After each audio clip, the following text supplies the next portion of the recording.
Bom dia, galerinha da Escola Estadual, professora Zenilda Gama Torres, alunos do nono ano, né? Nós queremos dar sequência à nossa jornada de aprendizado, de conhecimento do continente europeu. Hoje estaremos falando um pouco sobre a Rússia, né? E a Turquia vai ficar para a próxima aula. Então, estaremos dando essa aula hoje sobre a Rússia e na próxima aula sobre a Turquia, tá certo? São dois países que eles têm terras em dois continentes. Tem terras em dois continentes. Nós vamos ver isso com mais precisão ao longo das aulas, tá certo? Então vamos iniciar. Vamos aqui para a primeira imagem que nós temos aqui é da Rússia. Isso aqui é uma praça, ficou muito conhecida, chamada Praça Vermelha.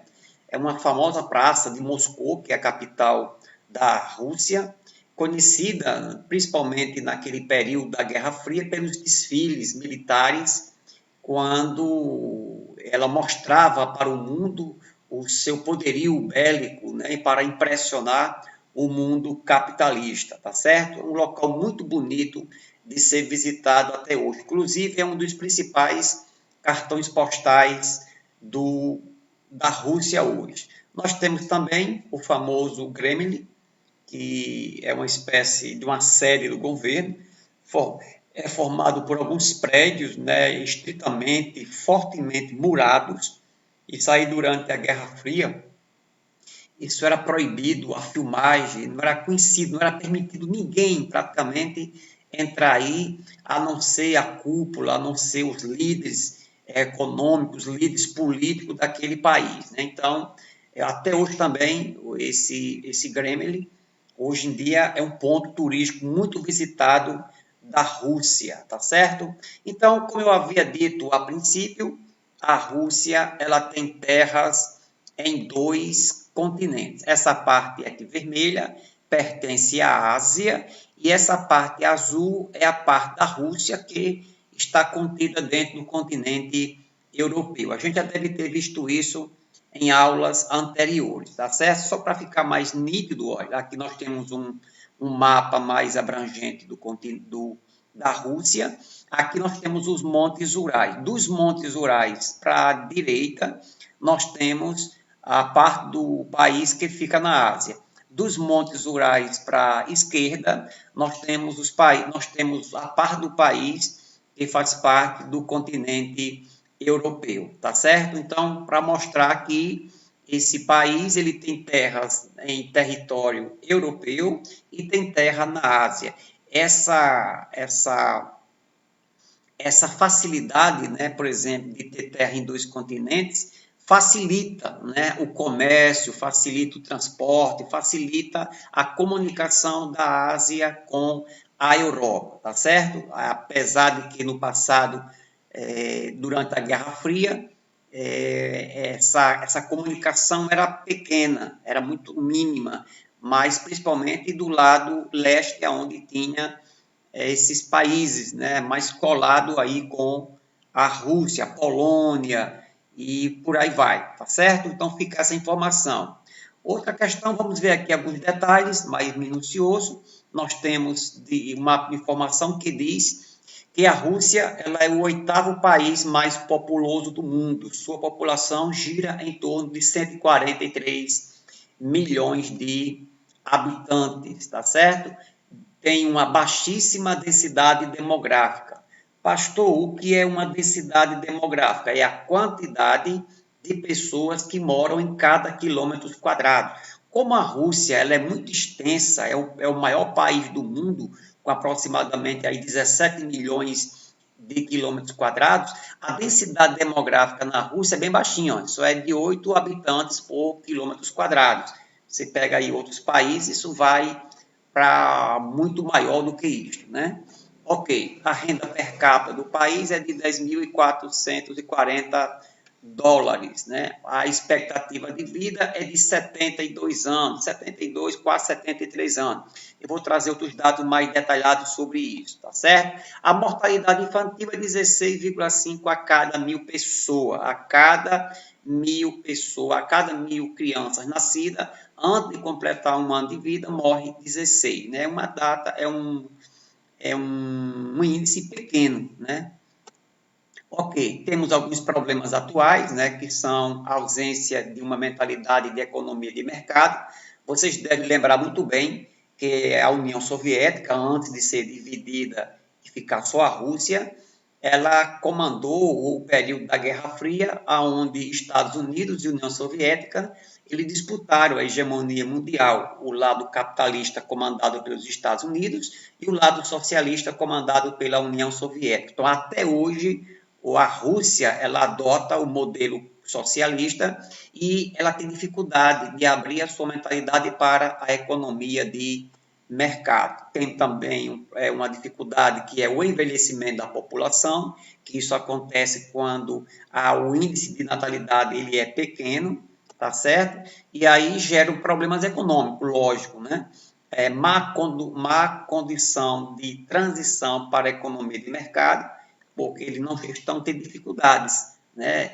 Eles até hoje são fechados, não querem abrir para dizer assim, vamos adotar uma economia de mercado, uma economia mais baseada na oferta e na procura, daquelas empresas mais empresas transnacionais, né? E toda uma economia voltada de mercado, diferente daquilo que eles adotavam e vem adotando até hoje, que é uma economia planificada.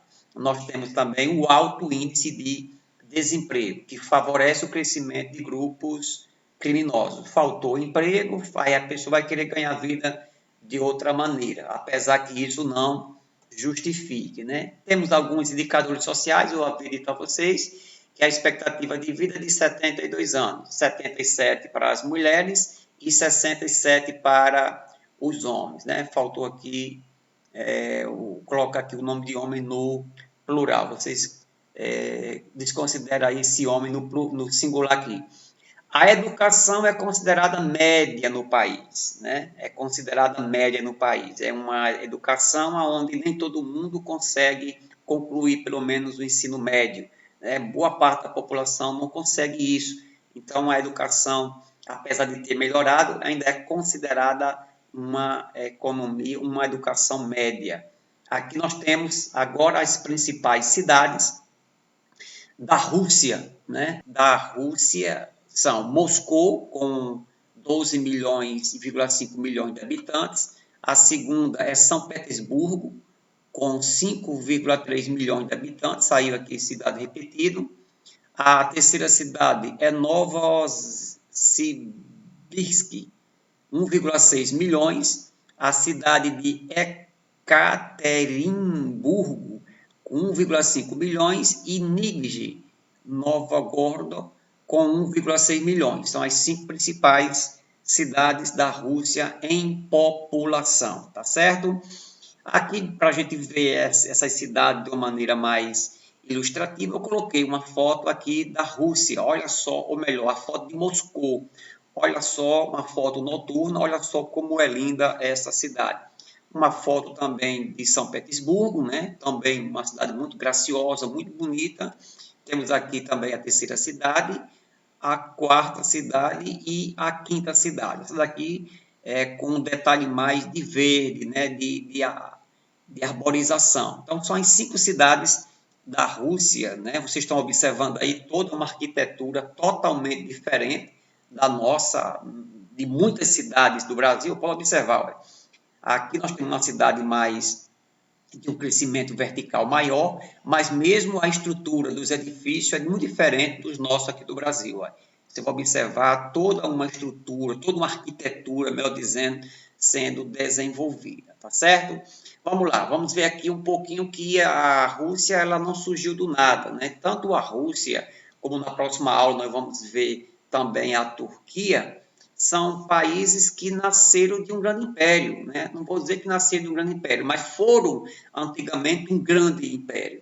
Então, a Rússia, ela a Rússia ela passou por uma grande revolução, conhecidíssima como a Revolução Russa de 1917, que ela encerrou o período do czarista, né, onde o país era governado pelos czares, e inaugurou em 1922 a União Soviética. Então, até o ano de 1922, a Rússia ela era uma Rússia imperialista. Aí veio, né, a União Soviética, que foi fundada em 1922. A União Soviética adota um regime socialista e tinha nos planos quinquenais e de sua agricultura se organizava em cooperativas. Já as indústrias era a indústria de base, tá certo? Veja só isso que está acontecendo. Então, assim, veja só, na economia planificada, numa economia socialista, os planos que eles se organizam são planos comandados pelo governo. Então, esses planos são chamados de planos quinquenais. A gente já viu isso aqui em outras aulas, que são planos elaborados pelo governo para serem executados ao longo de 5 anos. Então, ao longo desses 5 anos, o governo ele vai dizer aonde vai investir, o que é que vai comprar, o preço, o preço das mercadorias, quais são as indústrias que vão receber investimento. Então, são planos que, de uma certa forma, faz uma espécie de planejamento daquilo que o governo vai colocar em prática, né? A questão da agricultura, a gente vai falar um pouquinho mais na frente, sofre muitos problemas em virtude de boa parte das terras do norte da Rússia ser coberta de gelo. Isso dificulta muito a prática da agricultura e as indústrias são indústrias de base, como a siderúrgica, a metalúrgica, que são aquelas indústrias base para outras indústrias, né? Mas, no entanto, se você for num país socialista, você vai encontrar essas chamadas indústrias de consumo, de comida, de bebida, de vestimentas, não são tão desenvolvidas, tá certo? Se equipou-se militarmente e participou ativamente da Segunda Guerra Mundial. No final dos anos 80, o regime socialista ele entra em decadência, né? E daí se separa, depois do final da Guerra Fria, nós já vimos isso, e a União Soviética se separa, muitas regiões, muitas províncias, muitas regiões que faziam parte da Rússia se separaram, formaram aí outros países, como a Letônia, a Lituânia e tantos outros países que se separaram, né, e voltaram a ser o que era antes. E a Rússia foi reduzida a 17 milhões de quilômetros quadrados, apesar que ainda é hoje o maior país do mundo, ficou sendo o que nós chamamos de herdeira do antigo império, né? Alguns aspectos físico-naturais da Rússia, né? A Rússia, também chamada de Federação Russa, é dividido em 2 continentes. Já falei, uma parte dela fica na Europa, a outra parte fica na Ásia, fisicamente separado pelos Montes Urais. Não tem uma divisão tal. Então, eles pegam os Montes Urais e dizem que aqueles montes servem de divisão entre um continente e outro, né? Abrange uma área de aproximadamente 17 milhões de quilômetros quadrados e é composto por regiões administrativas, repúblicas e distritos autônomos, né? A população da Rússia ela gira em torno aí de 144 milhões de habitantes. As cidades mais numerosas, a gente já viu um pouquinho, aqui eu cito novamente, Moscou com 12 milhões e São Petersburgo com 5 milhões de habitantes, tá certo? Falando um pouquinho agora mais bem rápido, né, que isso aqui vocês já devem ter visto também na matéria de história, só para vocês entenderem mais ou menos como foi o Império Russo, que veio do Império Russo até a Federação Russa, né? Então, o processo de formação, expansão e consolidação do Império Russo aconteceu dos séculos XV ao século XVI. Para vocês terem uma ideia, o czares Ivan III e Ivan IV, eles praticamente governavam durante esse período do Império. O Ivan IV consolidou o czarismo, a expansão do Império por meio de guerras e conflitos. Então, o Império Russo ele conseguiu se impor através de guerras e através de conflitos, através desse modelo de governo, onde os czares, esses líderes, eles dominavam, eles governavam de maneira ditatorial, de maneira forte, de maneira violenta, Do século XV ao século XVIII, o Império Russo se expandiu na Ásia, tá certo? A expansão com base na ideologia pan-eslava e o desejo de unificar todos os povos eslavos. Então, ele tinha um desejo de crescer e formar todo o império com esse povo eslavo. Então, foi um período muito conturbado, mas com grande avanço russo, né? Então, a Rússia, ela cresceu bastante neste período.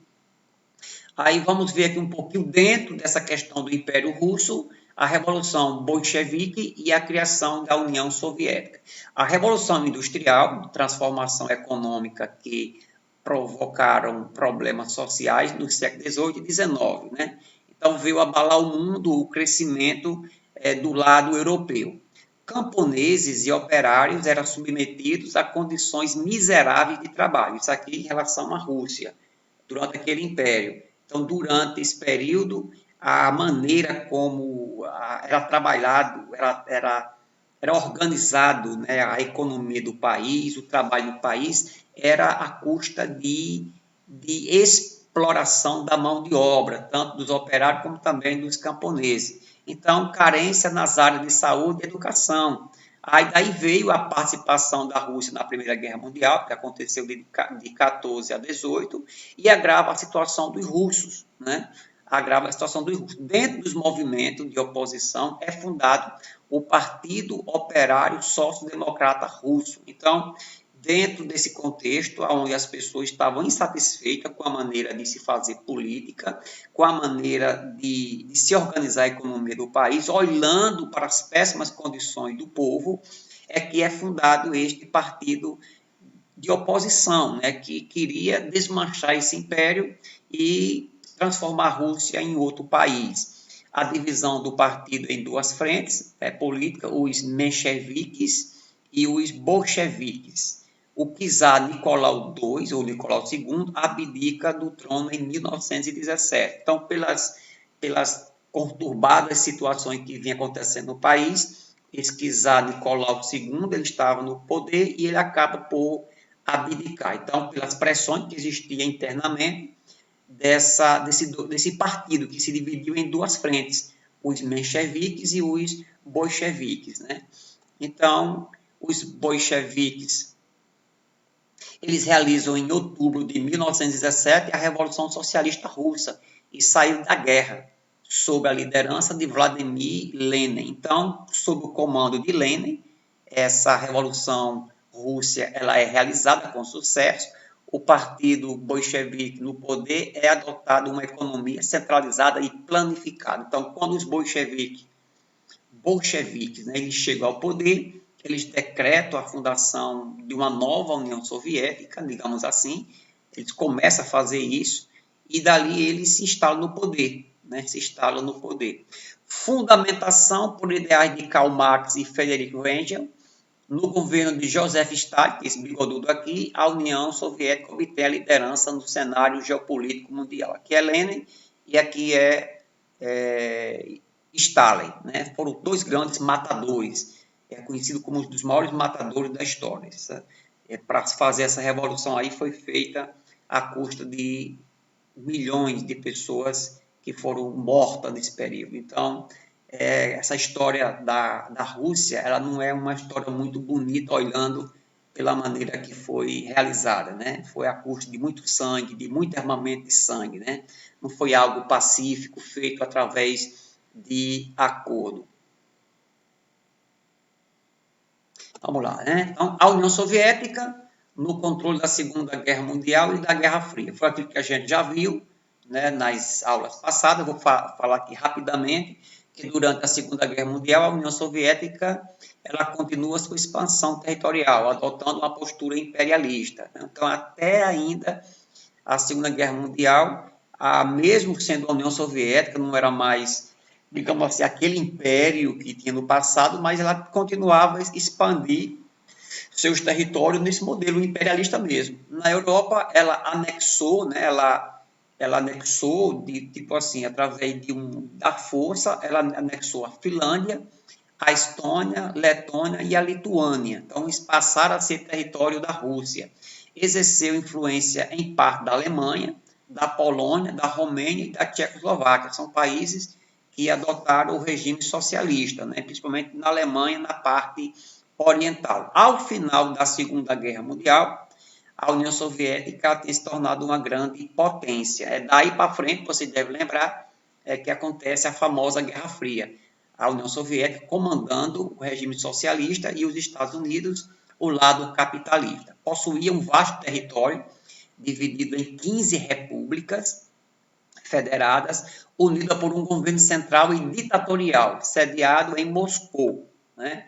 Nos anos que se seguiram foram marcados pela Guerra Fria, que aconteceu de 45 a 91. Só um pouco mais de apanhado da história para vocês ficarem antenados, tá certo? Só uma coisa rápida, como funcionavam os planos quinquenais e o fim da União Soviética. A União Soviética ela possibilitou a exploração de vários recursos minerais, energéticos que deram suporte à industrialização do país. Eu vou falar um pouquinho mais sobre isso aqui na frente.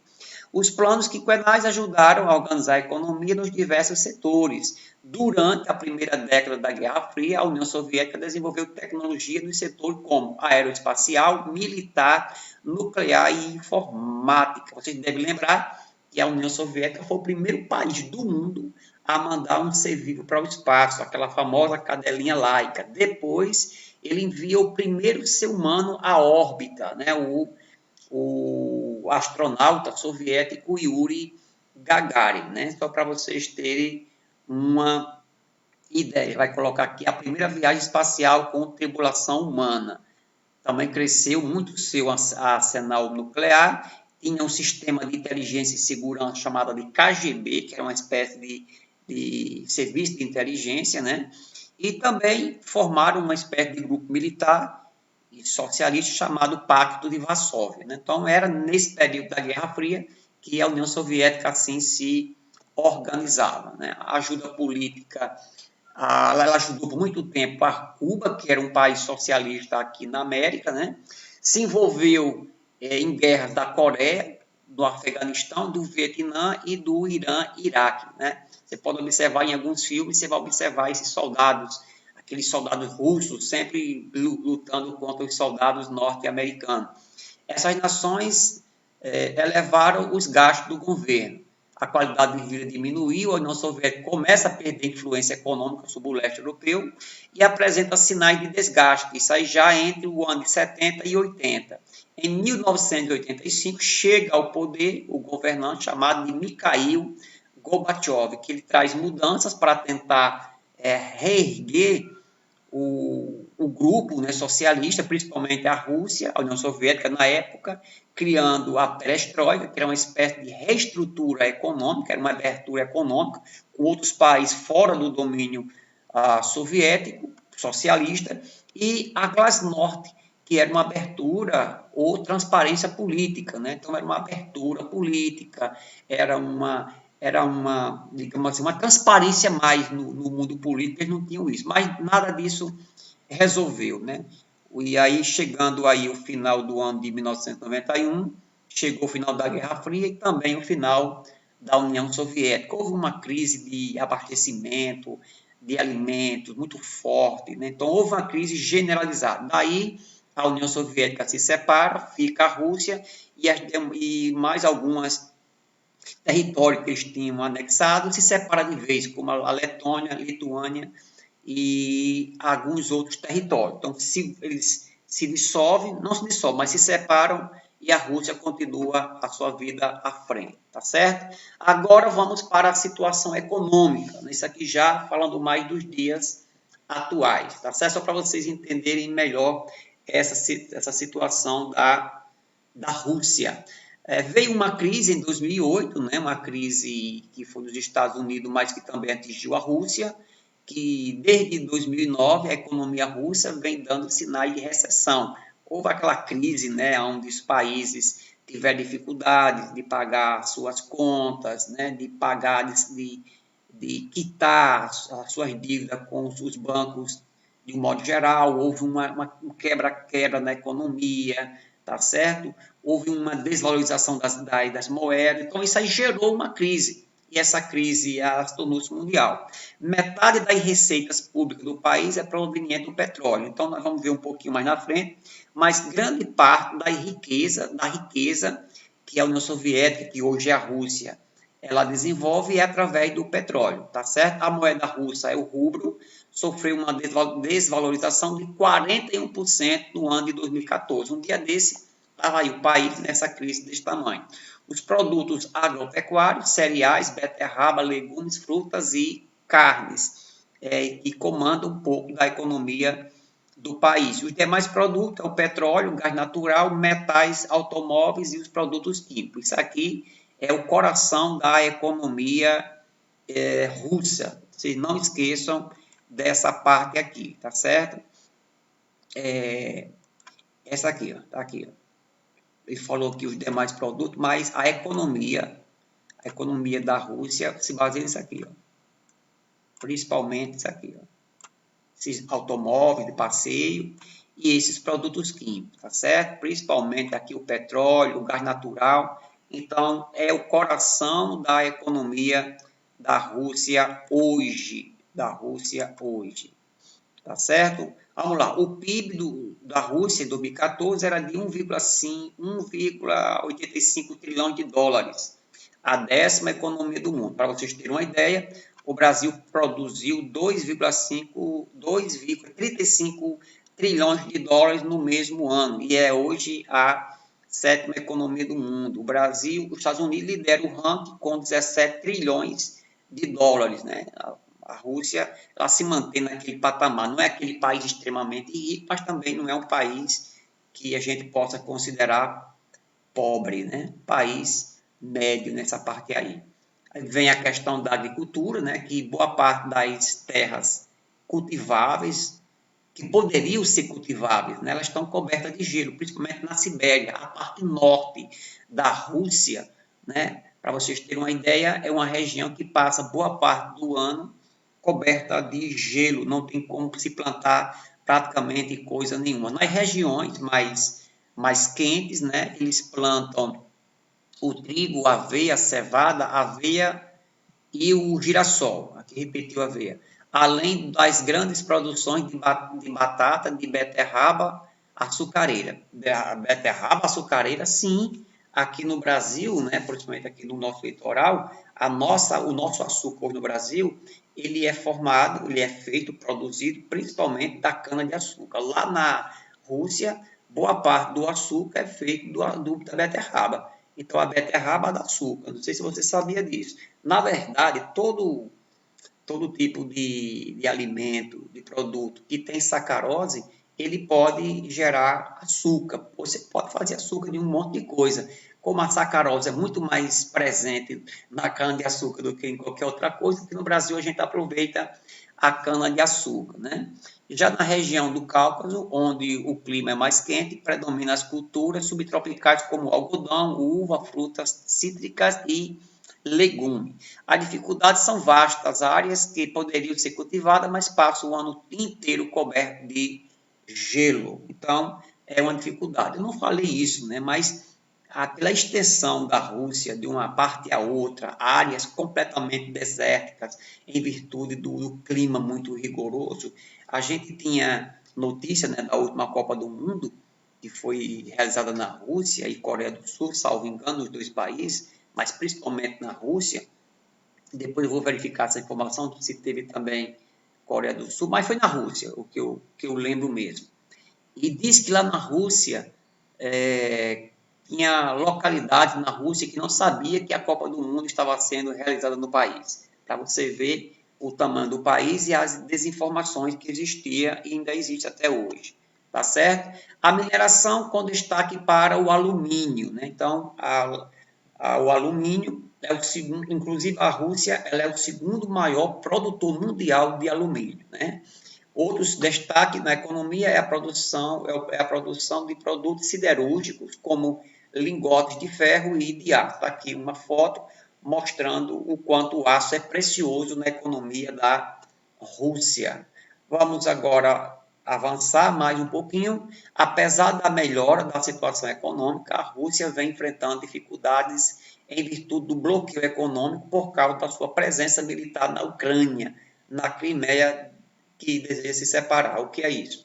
Você tem aqui a Ucrânia, né, que é um país praticamente vizinho da Rússia, tá aqui, você vai observar. Só que esse país aqui, existe essa região aqui todinha chamada de Crimeia. Então, isso aqui por várias questões históricas, essa região aqui, ela quer se separar, ela quer fazer parte da Rússia e não quer fazer parte da Ucrânia. Aí houve já um plebiscito, a população votou a favor, que quer fazer parte da Rússia, mas vem com esse mastigado. A Rússia, ela invade essa possessão, tem lá hoje, né, uma espécie de bases militares fortemente dentro dessa região. Recentemente, um líder político de lá, ele assume o poder e por ele estar aqui próximo aqui já da Europa, e ele é muito poderoso na produção de chocolate, então ele quer abrir as pernas para ter, digamos assim, parceria com a União Europeia, com a Europa. Então, já o pessoal da Rússia já não gostou dessa parceria, então tem essa queda de braço nessa situação. Então, a Rússia ela investe muito nessa região e isso acaba dificultando a questão da economia do país, tá certo? Fica como memória esse impasse que você vai existir aqui na Ucrânia, que a Rússia ela tem lá, metendo lá o seu dedo, querendo botar a mão na Crimeia. Ok, a gente para por aqui, tá certo? Na próxima aula, a gente continua com a Turquia, a parte 2 dessa aula, destacando que estes dois países, tanto a Rússia como a Turquia, são países que apresentam terras em dois continentes, né? Em dois continentes. A Rússia com terras na Ásia e com terras na Europa. A Turquia com terras também na parte asiática e com terras na parte europeia, tá bom? Então, por hoje é só e até a próxima aula.